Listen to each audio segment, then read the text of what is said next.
কোরআন এবং সুন্নাহর চর্চা যদি মুসলিমরা করে তাহলে কি তারা সন্ত্রাসী হয়ে যাবে? ওরা তো চাইবেই যেন আমরা এই কাজগুলো না করি। ওরা তো চাইবেই যাতে আমরা কোরআন সুন্নাহর চর্চা না করি। ওরা যা বলে সেই ভাষায় আমরা কথা বলা শুরু করেছি। ওরা বলছে, একটু পরে আমি বুঝাচ্ছি আপনাদেরকে।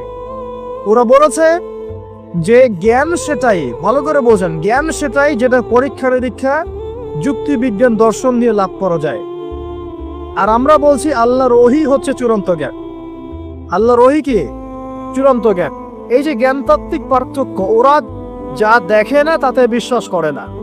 এই কারণে তারা জিনে বিশ্বাস করে না, আত্মায় বিশ্বাস করে না, আল্লাহ বিশ্বাস করে না, ফেরেশতায় বিশ্বাস করে না, পরে আগের আসমানি কিতাবে বিশ্বাস করে না, নবী রাসূলে বিশ্বাস করে না, কবরের আযাব, জান্নাত, জাহান্নাম, মিজান, ফজিলত কোনো কিছুই বিশ্বাস করে না।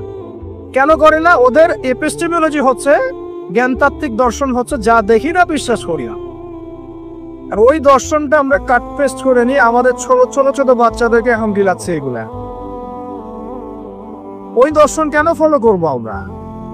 আমাদের দর্শন হচ্ছে চূড়ান্ত জ্ঞান কার পক্ষ থেকে আসে? আল্লাহর পক্ষ থেকে আসে। আল্লাহ যা সত্য বলেছেন তাই সত্য, আল্লাহ যা মিথ্যা বলেছেন তাই মিথ্যা।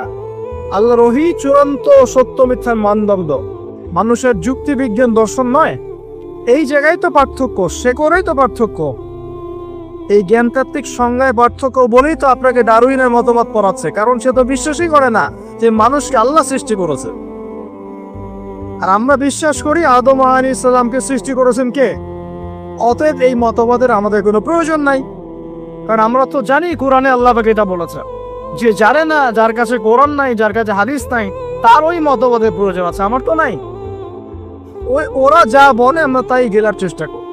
ওরা এগুলো সংজ্ঞা শিখিয়ে দিয়েছে যে মুসলিম যুবকরা এরকম এরকম করলে তারা খারাপ হয়ে যাবে, এখন বাস সেটা প্রচার করা হয়েছে। আশ্চর্য বিষয়। আমরা তো চাইবো প্রত্যেক ঘরে ঘরে কোরআনওয়ালা মানুষ তৈরি হোক, হাদিসওয়ালা মানুষ তৈরি হোক, নামাজি হয়ে যাক সবাই, তাহলে সমাজে শান্তি আসবে। একজন নামাজি ব্যক্তি বেশি ভদ্র হয় না বেনামাজি ভদ্র হয়?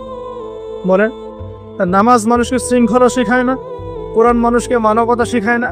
কোরআন সুন্নাহর কোনো জায়গায় কি বলা আছে নিরপরাধ কোনো মানুষকে হত্যা করতে হবে? বরং আমি তো একটা আয়াত বললাম, কেউ যদি একজন মানুষের জীবন বাঁচায়, সূরা মাইদা আল্লাহ পাক বলছেন, কেউ যদি একজন মানুষের জীবন বাঁচায় সে যেন পুরো মানব জাতিকে বাঁচালো, বলি আলহামদুলিল্লাহ। আর কেউ যদি কোনো মানুষকে অন্যায়ভাবে হত্যা করে সে যেন পুরো মানব জাতিকে হত্যা করে। একটু খেয়াল করে দেখেন,